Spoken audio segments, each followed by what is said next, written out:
अस्सलाम वालेकुम students, welcome to नस्टिफाई। आज मेरा नस्टिफाई पर वीडियो बनाने का मकसद ये है कि मैं आपको कुछ ऐसी मिस्टेक्स को हाईलाइट करूं जो कि ऑलमोस्ट तमाम स्टूडेंट जो है ना एनईटी प्रिपरेशन के दौरान या एनईटी देते हुए ये मिस्टेक्स करते हैं।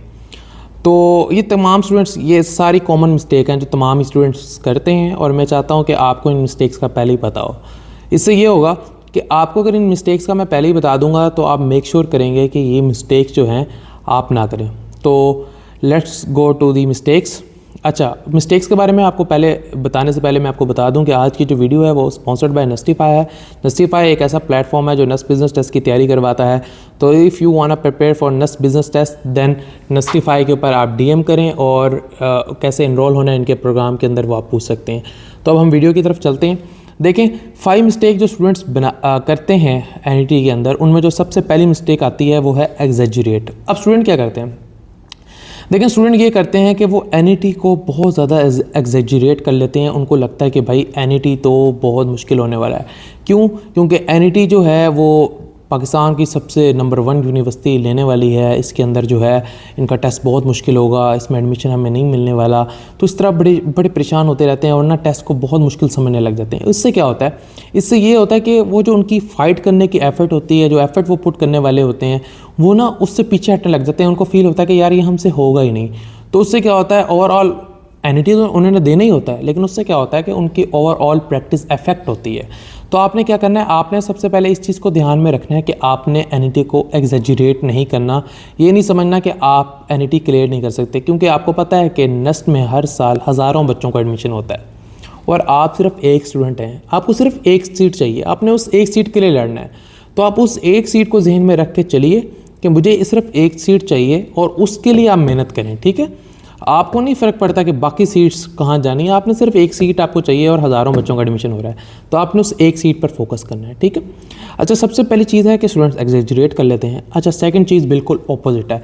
कुछ स्टूडेंट ऐसे होते हैं कि वो टेस्ट को ईजी बहुत ले लेते हैं। अब माशाल्लाह कुछ स्टूडेंट ऐसे होते हैं 9th-10th में उनका रिजल्ट बहुत अच्छा होता है, O लेवल्स में उनका रिजल्ट अच्छा आया होता है, आगे इंटरमीडिएट या A लेवल में वो बहुत अच्छा परफॉर्म कर रहे होते हैं। तो उनको फील होता है कि यार जब हम यहाँ इतना अच्छा परफॉर्म कर रहे हैं, हमारे बोर्ड्स इतने अच्छे हो गए हैं, तो हम एनईटी भी क्लियर कर ही लेंगे। मतलब ये उनकी इस तरह की थिंकिंग होती है।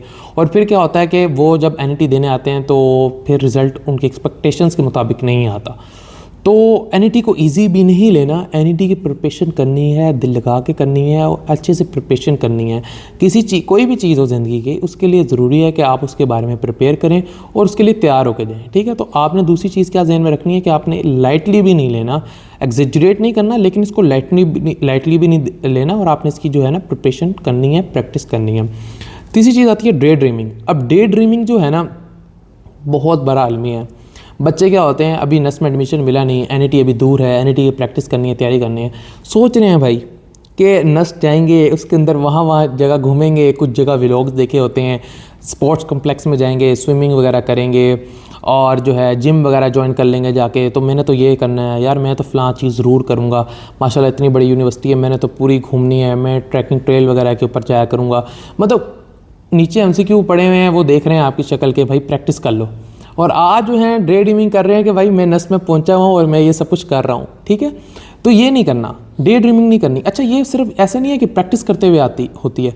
सिमिलरली क्या होता है, कई दफ़ा बच्चे एनईटी अटैम्प्ट कर रहे हैं और एनईटी अटैम्प्ट करते हुए वो कहीं गुम हो जाते हैं, उनका फोकस ही नहीं रहता और वो थिंकिंग सोच करने लग जाते हैं। और 15 मिनट उनको बाद उनको ख्याल आता है कि ओहो, मतलब दोबारा एनईटी में आते हैं और तब तक 15 मिनट ज़्यादा हो चुके होते हैं। आपको पता है कि सिर्फ आपके पास 180 मिनट होते हैं और आपने 200 MCQs करने होते हैं। मतलब आपके पास हर एनईटी के अंदर एक MCQ के लिए 1 मिनट भी नहीं होता। ठीक है। तो इसका क्या मतलब हुआ? इसका ये मतलब हुआ कि आपने डे ड्रीमिंग से बचना है। अपने फोकस को आप बढ़ाएं और कोशिश करें कि जब भी आपको ऐसा कोई ख्याल आए, आप कहें कि पहले मैं एनईटी क्लियर करूंगा, देन मैं इस बारे में सोचूंगा। उससे पहले ऐसी चीज़ें नहीं सोचनी। ठीक है। डे ड्रीमिंग के बाद आते हैं हम डिसकंटिन्यूटी की तरफ। अब ये डिसकंटिन्यूटी भी एक बहुत बड़ा प्रॉब्लम है। कैसे है मैं आपको बताता हूँ। देखिए, स्टूडेंट्स क्या होते हैं, कुछ ऐसे स्टूडेंट्स होते हैं जो एनईटी 1 देंगे या 2 देंगे। ठीक है। उसके बाद जो है ना वो सोचते हैं कि यार एनईटी अच्छा हुआ हो या बुरा, दोनों यही सोचते हैं कि यार अभी हम एनईटी देख के आए हैं, अब एनईटी फलां तो 2 महीने बाद है, 3 महीने बाद है, तो हम जो है ना अभी पढ़ना स्टार्ट कर लेंगे, हफ्ता 2 हफ्ता। कुछ स्टूडेंट ऐसे भी होते हैं जो 1-1 महीने की ब्रेक ले लेते हैं। अब ये नहीं करना। क्योंकि अभी आप अभी एनईटी देख के आए हैं, आपके जो कॉन्सेप्ट्स हैं वो पॉलिश हैं। ठीक है। जब आप ब्रेक ले लेंगे तो उससे क्या होगा कि जो आपको एग्जैक्ट आपकी एक चीज़ के ऊपर पकड़ बनी हुई है वो नहीं रहेगी, और फिर क्या होगा कि जब आप 1 महीने बाद स्टार्ट कर रहे होंगे, देन आप ज़ीरो से नहीं तो 25 या 50% अपने पोटेंशियल से स्टार्ट कर रहे होंगे। और वो बच्चे जिन्होंने अभी एनईटी दिया था और उन्होंने प्रैक्टिस स्टार्ट कर दी थी, वो आपसे इस दफ़ा आगे निकल जाएंगे। तो आपको ये पता होना चाहिए कि ये जो आपका पेपर होने वाला है एनईटी, वो जो है आपका मुकाबला जो है, एक आपका टारगेट नहीं है कि यार मैंने इतना टारगेट, आपका मुकाबला जो है बाकी बच्चों से है। अब बाकी बच्चों से बेहतर परफॉर्म करेंगे तो आपको एडमिशन मिलेगा। तो आपने इस चीज़ को अपने जहन में रखना है और कोशिश करनी है कि अपनी ज़िंदगी में डिसकंटिन्यूटी ना आए। आने लगे कोई बात, खुदा ना खास्ता कोई ऐसा इशू बन जाता है, 2-3 दिन की ब्रेक ले लेना कोई बड़ी चीज़ नहीं है। लेकिन इतनी लंबी ब्रेक्स के 2-2 हफ्ते आपने कहा कि मैंने ब्रेक लेनी है, या 1 मंथ की मैंने ब्रेक लेनी है, और किसी भी रीज़न की वजह से कि रिज़ल्ट अच्छा आ गया है या मुझे कोई और काम है, फैमिली में फंक्शन आने वाला है, अब उसके बाद ही पढ़ाई स्टार्ट करेंगे, तो ये नहीं करना प्लीज़। ठीक है, डिसकंटिन्यूटी नहीं आने देनी, मैं आपको बार बार कह रहा हूँ। तो अब तक हम 4 चीज़ें डिस्कस कर चुके हैं। एक एग्जेजरेट नहीं करना, एक के आपने इजी नहीं लेना, तीसरी आपने कि डे ड्रीमिंग नहीं करनी, और चौथी चीज़ के डिसकंटिन्यूटी नहीं आने देनी। अब 5वीं चीज़, 5th पे मैं ये आपको इसलिए बता रहा हूँ क्योंकि ये मोस्ट इंपॉर्टेंट है और ये आपके जहन में बैठी रहनी चाहिए। वो ये है कि आपने प्रैक्टिस को मेक श्योर करना है। ठीक है, अब पता है क्या होता है कि बच्चे एनईटी की प्रिपरेशन कर रहे हैं, ठीक है, और वो लेक्चर्स भी देख रहे हैं, नस्टीफाई के कुछ यूट्यूब पे लेक्चर्स हैं वो देख रहे हैं, लेकिन क्या है कि वो उसको प्रैक्टिस नहीं कर रहे। उनको लग रहा है कि मैथ देखने से मैथ आ जाएगी। ऐसा नहीं होता, मैथ आती है प्रैक्टिस करने से। अब क्या होता है, मैं आपको एक इजी एग्जांपल से समझाता हूँ कि प्रैक्टिस कितना बड़ा फ़र्क डालती है। देखें, आप एनईटी हॉल के अंदर बैठे हैं, आप एमसीक्यू अटैम्प्ट कर रहे हैं। लेट से आप घर में वो एमसीक्यू 1 मिनट में अटैम्प्ट कर लेते थे, वही एमसीक्यू जब यहाँ आएगा तो आपको एक एनईटी हॉल का प्रेशर होगा, बाकी स्टूडेंट्स का प्रेशर होगा, तो आपको वही एमसीक्यू जो आप अटैम्प्ट कर रहे होंगे आपको 15 सेकंड ज़्यादा लग जाएंगे। तो आपने जो पहले 1 मिनट में एमसीक्यू प्रैक्टिस किया था, अब वो वहाँ पे यहाँ पे आपको अटैम्प्ट करते हुए 1 मिनट 15 सेकंड लगे। अब ये जब एंड में कंपाइल होकर आता है तो आपका एक टॉपिक रहता होता है और टाइम खत्म होने वाला होता है, देन आप तुक्के मारे होते हैं, और फिर दोबारा मैं वही बात करूँगा कि एक्सपेक्टेड रिजल्ट नहीं आता और आप जो है ना लॉस में होते हैं और आपको समझ नहीं आता कि आपने गलती कहाँ की थी।